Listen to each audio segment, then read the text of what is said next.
What's going on, people? Welcome back to We Are Tottenham TV and another episode of the 5 takeaways, where we're going to try and find some takeaways from the very damaging defeat at the Emirates yesterday, 3-1 at the hands of Arsenal in the North London derby. Final video on the derby, so let's get through it. And the first one to go on, the first takeaway we're going to look at is a lack of fight.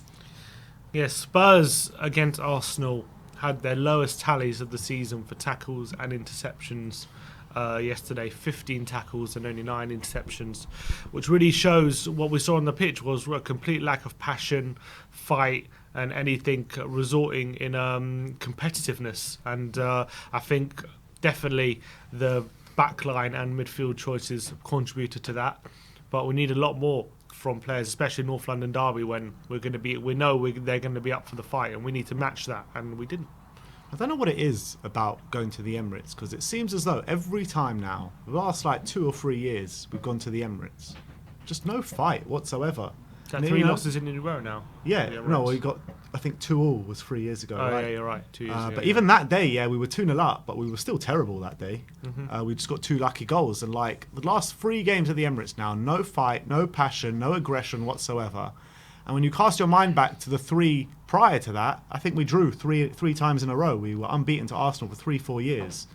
And, you know, Poch knew what it meant to play in this game. I know that 2-2 was under Poch, but that was like the tail end of Poch. In peak Pochettino, we always had aggression. We always went into the North London derby with a point to prove. And that message seems to have been lost within these players. Yeah, it's true. And we seem to be, every time going to the Emirates, just bottling it. Every time now. It's like just common. So it's like what we expect. Just get turned over every time. What I don't understand is like, yeah, you can say everyone likes to point out, oh yeah, these players don't know what a North London derby means. But these players do know what a North London derby means. Dele Alli, he's been there, he's seen it, he's done it all in North London derbies. You know what I mean? Other players as well. Like we mentioned before, the majority of those players on the pitch yesterday were all there in the Pochettino reign, right? And when we come up against Arsenal at home, they don't see a lack of fight in those games. It's only when we go away to the Emirates we lack fight in the North London derby, and I just don't know what it is. It's impossible. I don't know. Why do Arsenal lack fight when they come to us? I don't know. It's just, we always seem, just happens every time. Yeah. And I don't know what it is. So strange. But anyway, let's move on to the second takeaway, and that is Skip difference. So it was a massive difference when only Skip came on at half time. We definitely seemed to get more control of the game. We seemed to create a few more chances. Could have even got 3 goals with a bit of luck went our way. If it was 3 goals, we wouldn't have deserved. But the stat of the half, Ollie Skip had more tackles than both Dele and Ndombele combined. And he only played 45 minutes. So that goes to show what a difference Ollie Skip could make in the centre there. Yeah, definitely, and you could see the performance. I know we weren't even that good in the second half, but we were that bad. Any sort of positivity, any sort of aggression, and even just putting a challenge in the middle of the park would have made a big difference. And that's what Ollie Skip brought us. He brought us aggression, he brought us passion, and that's the exact reason why we all wanted him to start this game. And Nuno has got to look at why he didn't pick him, because it was criminal, in my opinion, to be honest. Yeah. It really was. But let's move on to the third takeaway, and that is Kane problem. So, Harry Kane had another poor afternoon in front of goal and on the pitch, to be honest. He had the 3rd least touches in the team. He had the worst passing accuracy in the team, only 45%.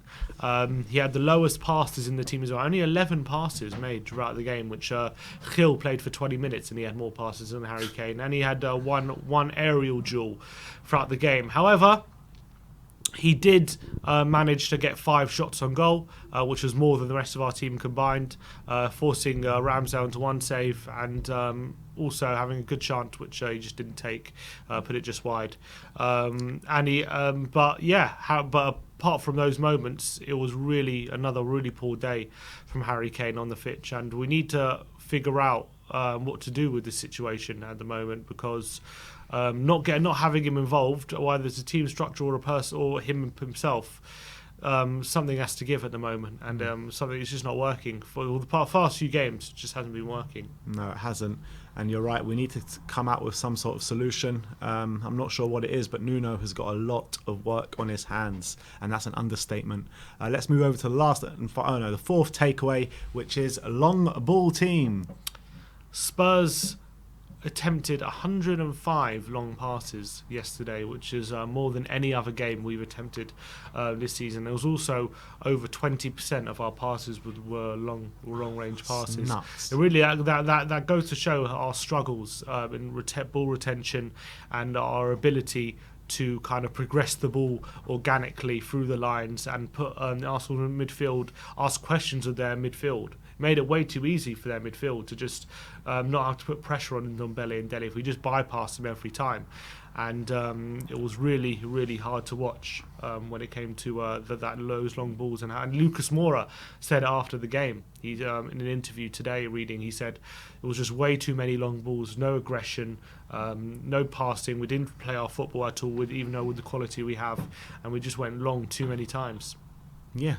And the reason for that is Dele Alli, Ndombele, and the midfield not showing any options, to progress the ball through the pitch, and that's why Dyer and Sanchez were forced to go long each and every time. Like you say, 20%? Yeah, something like that. Ugh, unbelievable stat that is. That really is. I mean, that is what you expect of Sam Allardyce's Bolton team going to the Emirates or something like that. Like, absolute disgrace, to be honest. And with those players on the pitch, we should be able to play football. Ndombele's in there, Dele Alli's in there, Son, Moura. Like, Moura's absolutely spot on. Absolutely spot on. The amount of times we went long was a joke, and that was all, in my opinion, due down to Dele Alli and Ndombele not showing for the ball in midfield and going completely missing and hiding behind Arsenal players.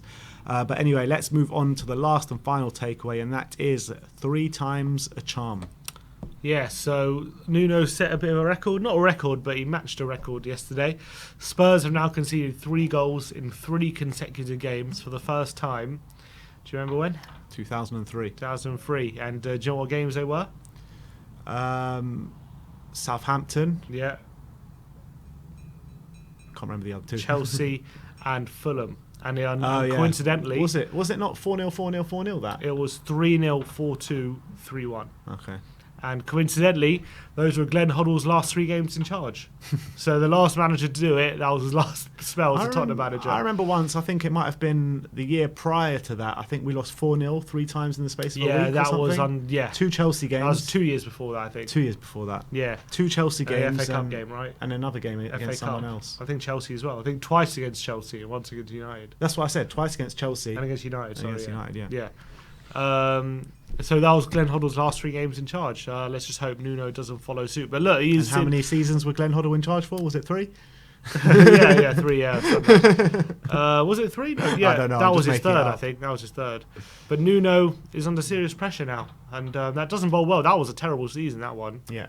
We finished like 14th. We nearly got relegated that season. Yeah. So Nuno is in serious trouble at the moment to address this slide and stop leaking the goals. Stop. The annoying thing is, every time Nuno mentions, every time he's asked about our creativity and stuff, I don't know if you noticed, but he always says, I'm worried about our creativity and I'm worried about the goals we're conceding as well. But like he always brings it back to that, as if like he's more focused on our defensive side than how attacking we are, which is fine. But you have to make sure that where we have the ability to score goals. Otherwise, we're never gonna be able to get the best out of what our best talent is in the squad, which is our forward line. Yeah, and that's a problem.